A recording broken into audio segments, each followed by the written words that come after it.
Madam, ये बड़ा अफसोसनाक वाक़या था इस्लाम आबाद में हुआ है और एक बच्ची जो है उसको शदीद तशद्दुद का निशाना बनाया गया कि वो बच्ची अब मौतो हयात की कश्मकश में है।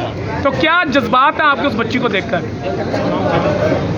मैं अभी जब ICU में गई हूँ, उस बच्ची को मैंने देखा है, मैं मीडिया पे देखती रही हूँ, सुनती रही हूँ, लेकिन जो उस बच्ची की एक्चुअली हालत है ना, वो उससे बहुत ख़राब है जो हम सुनते आए।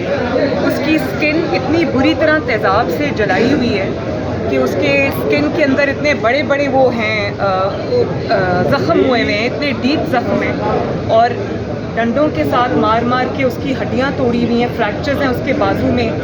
तो उसके टांगें जो थी वो मुझे कहती है आप मेरी टांगों पे भी देखें, उस पर भी डंडे मारे हुए हैं, और दांत उसके टूटे हुए हैं। कहती मेरी दांत टूटे। मैंने कहा कैसे? कहने लगी कि वो उसके ऊपर डंडों से मुझे मारते थे, दीवार के साथ सर मारते थे, तो वो सर पे चोटें आई हुई हैं, पूरा सर बैंडेज था।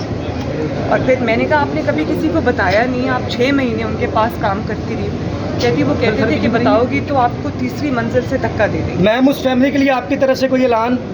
मैं अभी जो मैंने करना है वो मैंने करना है, उसका ऐलान मैं मीडिया में नहीं करना चाहती। वो अल्लाह ताला की और मेरे दरबारी। हर घर में एक रिजवाना काम कर रही है और आपने हमेशा शादी के लिए आवाज़ उठाई है। क्या इसमें कोई लेजिस्लेशन होनी चाहिए ताकि पाबंदियों की सर्टन एज तक कोई बच्चा किसी के घर में काम न करे?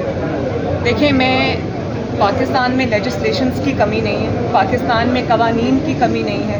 शहबाज शरीफ साहब के पिछले दौर में जब वो चीफ मिनिस्टर थे तो इनके लिए एक स्पेशल कानून पास हुआ था, कानून बनाया गया था जिसमें 18 साल से कम उम्र के बच्चों पर लेबर पर पाबंदी थी, उनके काम करने पर पाबंदी थी। लेकिन उस कानून की इम्प्लीमेंटेशन अगर होती तो आज हमें ये केस देखने को ना मिलता। मैडम, और मैं ये समझती हूँ कि पाकिस्तान के अंदर अब FIR भी दर्ज हो गई, उनको बेल भी मिल गई। उनको बेल इसलिए मिली कि वो एक जज साहब की वाइफ थी। जब मुजरिम खुद जो है वो मुंसिफ की कुर्सी पर बैठा होगा और अपना इन्फ्लुएंस इस्तेमाल करेगा, अपनी ताकत इस्तेमाल करेगा, तो मजलूम को इंसाफ कैसे मिलेगा? और जिस मुल्क में, जिस मुआशरे में, जिन अदालतों में जो ताकतवर और कमज़ोर में तफरीक की जाती है, अमीर और गरीब में तफरीक की जाती है, बड़े और छोटे में एक मयार बनाए हुए हैं, वो मुआशरे को 10 दफ़ा सोचना चाहिए कि ये मुल्क कहाँ जाएगा। मैडम ये बताएं, ये जो बच्चे हैं ये हमारी फ्यूचर जनरेशन है, हमारी अगली नस्ल है। इनकी हिफाजत, इनकी तालीम और तरबियत, इनकी सेफ्टी, इनकी सिक्योरिटी जो है वो रियासत की जिम्मेदारी है, वो हम सब की जिम्मेदारी है, हम सब का फ़र्ज़ है।